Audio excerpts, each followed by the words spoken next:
Good afternoon, Anne Arundel County.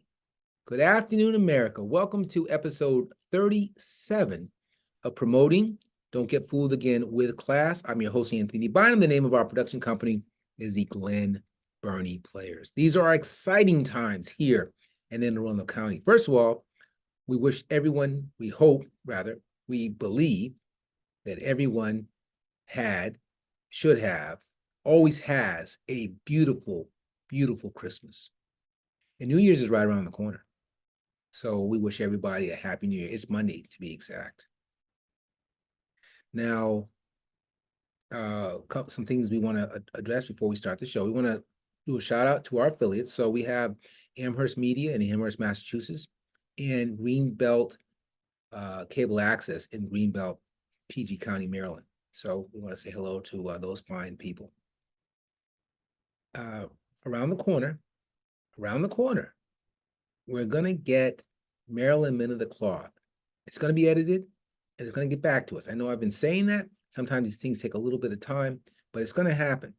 And we're very, very excited about that opportunity. Very, very excited about that opportunity. We know that Tori Pocock and the fine people over at his studio, Rigo Productions, are working on that. So we'll be back in touch with you on that as soon as we can. Okay, so let's, we want to give credit where credit's due. So we have used Wikipedia for information for this week's show, but also we borrowed from the Family Friendly Poems organization. New Year's is this weekend, as I just said. Matter of fact, Sunday, 11:59 p.m. to be exact. Many folks stay up all night to commemorate. Some folks go to church for watch parties or watch events, I think is what they're called. But many stay up, many more watch on TV, perhaps, and with refreshments. I'm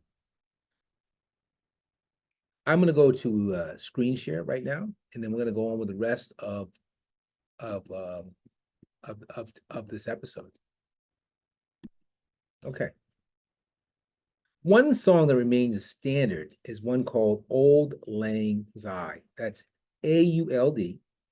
Lang is L-A-N-G. Syne is S-Y-N-E. This started out as a poem by Robert Burns. Its origin is Scottish. The loose translation is for the sake of old times. In comes the man in the picture. His name, Guy Lombardo. Guy Lombardo was a Canadian-American band leader. He lived from June 19, 1902 to 11/5, 1977. His band was called the Royal Canadians, and they began broadcasting live at Roosevelt Grill and Roosevelt Hotel in New York on radio. Now, back in those days, radio was used. There was no television. Radio was used. Everyone listened to radio. Everyone, you had network programming on radio. It was just huge. Their version of Auld Lang Syne became a New Year's Eve tradition. They did it from 1929 to 1976. They performed on, as I said, the national stage. Now, think about that, folks. 1929 to 1976. That's 3 generations of Americans who became familiar with that song. That's why it's so big. Per the Wikipedia article that I read, the Royal Canadians were Louis Armstrong's favorite band. So there it is. That's the story. Okay. So before we stop sharing, I need to prepare myself for the next part. Very good. Stop the share. All right, so let's turn our attention to Anne Arundel County. This week, we want to take a look at Annapolis High School. Now, Annapolis High School was established in 1896. The mascot is known as the Fighting Panthers, or they're known as the Fighting Panthers, I should say. This was Anne Arundel County's first high school and one of the nation's first public high schools. So there were other high schools around, but mostly private, right? People who had money. This is about the time where the country started getting serious about educating as many people as possible. And that's a whole other story. But again, that's the deal. 1896. Now, desegregation would wait until 1966 with Bates High School, which was obviously predominantly Black high school, where they would integrate. And again, that's when it all started.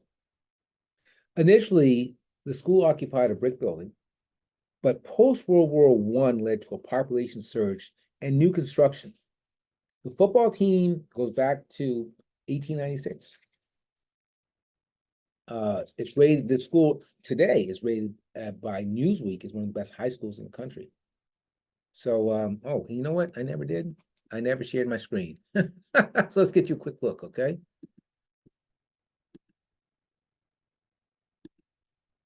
There it is right there.